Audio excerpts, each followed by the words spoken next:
Você consegue imaginar a matemática sem a tabuada?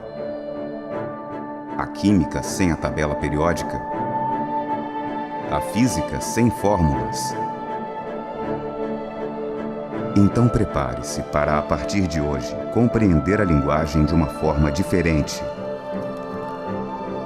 Com direito à tabuada das letras, tabela de regras e fórmulas que te permitirão, dentre outras coisas, falar outro idioma a partir da sua própria língua.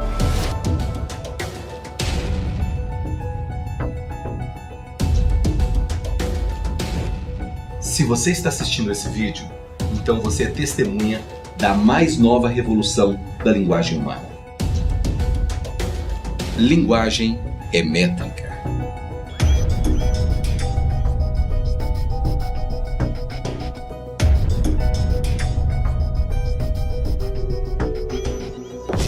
Nossa galáxia tem um diâmetro aproximado de 100 mil anos-luz, o que não nos livra de sermos diariamente bombardeados por meteoroides, que em sua grande maioria se vaporizam antes de se tornarem meteorito e entrarem em contato com o nosso solo.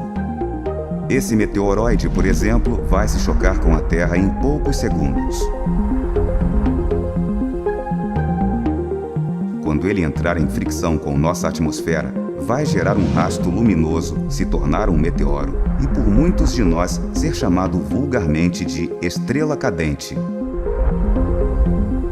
A compreensão de que estrelas cadentes são, na verdade, meteoros foi o que permitiu a evolução dos estudos acerca desses fenômenos no céu.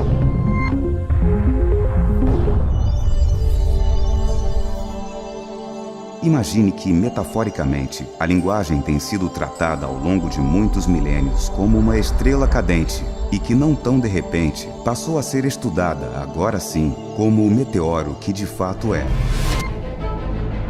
A matemática tem os números, que são operados pela tabuada. A química tem os elementos, que são agrupados pela tabela periódica. A física tem os materiais, que são estudados pelas fórmulas. A linguagem tem as letras. Mas onde está a tabuada que temos que estudar para aprender a falar de um idioma para outro? E foi exatamente isso o que encontramos. Mas antes de você conhecer a tabuada que nos permite afirmar que linguagem é métrica, vamos compreender como a linguagem foi pensada ao longo da sua evolução. Os sumérios são considerados a primeira civilização avançada da história, e a eles é atribuído o primeiro registro de escrita.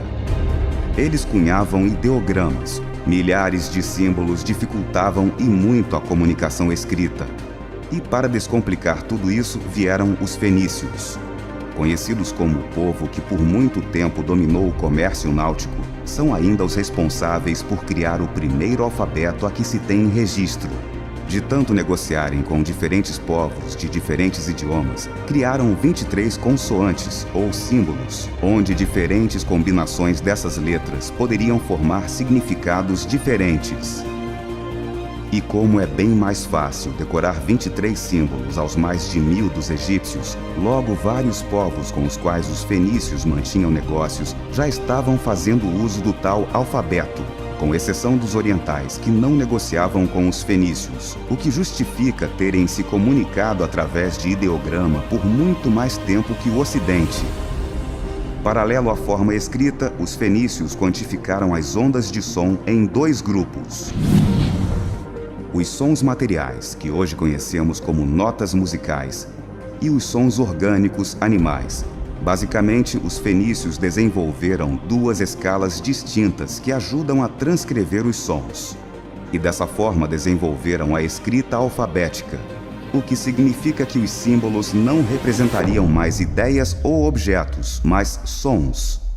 Posteriormente, os gregos transformaram algumas das consoantes fenícias em vogais, formando assim um alfabeto mais completo, que os romanos, por sua vez, adaptaram e que nós usamos até hoje. O pontapé inicial é observarmos como acontece a comunicação entre duas pessoas. O ar que sai do pulmão em direção às cordas vocais é estudado pela biologia. Os sons produzidos pelas cordas vocais são emitidos pela boca em direção ao tímpano do interlocutor em forma de ondas sonoras. Essas ondas passam pelo código letra e sobem para a parte cognitiva, que compreendemos em linguística. E é na física orgânica do deslocamento dessas ondas sonoras que se sustenta boa parte do que foi descoberto. Escrita, imagem e som nada mais são do que a comunicação dividida em 3 vértices. Lembrando que, segundo o Teorema de Pitágoras, tudo na vida é sustentado por 3 vértices. Imagine que a distância da escrita até a imagem e da imagem até o som é o que nos permite calcular a maior distância desse triângulo reto, que é justamente a distância entre o som e a escrita. Essa distância maior entre o som e a escrita é a hipotenusa base de toda essa pesquisa.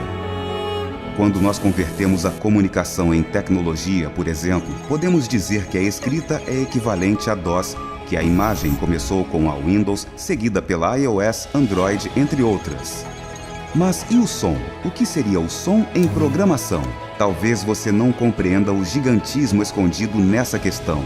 Mas a resposta para essa pergunta é a mesma para uma outra, porque ainda não existe um tradutor simultâneo que facilite a comunicação entre diferentes povos. A resposta é simples: estão tentando decodificar a palavra, quando deveriam decodificar o som. Grandes empresas como a Microsoft, a Apple ou a Google já dominam a escrita e a imagem. Quantos benefícios você teria se alguma delas, por exemplo, dominasse também o som?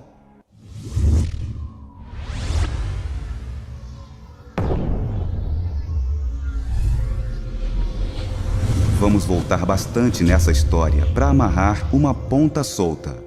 Aristóteles disse que algumas letras são formadas pelo fechamento dos lábios e outras pela aplicação da língua, mas que a diferença entre elas era uma questão a ser respondida por aqueles que se dedicam à ciência da métrica. Voltando um pouco mais, vale lembrar que Pitágoras acreditava que toda a realidade era regida por números. Contudo, não se encontrou matemática aplicada, por exemplo, na história ou na biologia. Mas é possível medir o fato na linha do tempo, e medida é métrica. Assim como é possível contar a quantidade de hemácias de um indivíduo. Quantidade é medida, medida é métrica. O que sugere que, na verdade, Pitágoras não disse que tudo era matemática, mas sim que tudo era métrica. O linguista estadunidense Chomsky chegou bem perto ao afirmar que há propriedades matemáticas em linguagens formais. A equação correta é: as propriedades matemáticas nos sons das linguagens formais. O que foi descoberto nos permite dizer que o que difere os povos é basicamente a forma de ver o som escrito. Mas como isso funciona? Essa equação permite decodificar o algoritmo de alguns dos maiores mistérios da humanidade, como, por exemplo, a Pedra de Roseta e o manuscrito de Voynich. Essa é a tabuada do inglês para o português, com 10 sons e 10 exceções. Da mesma forma, a tabuada do português para o inglês contém 10 sons e 10 exceções. O que difere as tabelas de uma língua para outra é a forma como cada povo enxerga o som escrito. E isso tudo representa apenas 5% do que foi descoberto. Isso não é ficção, é realidade.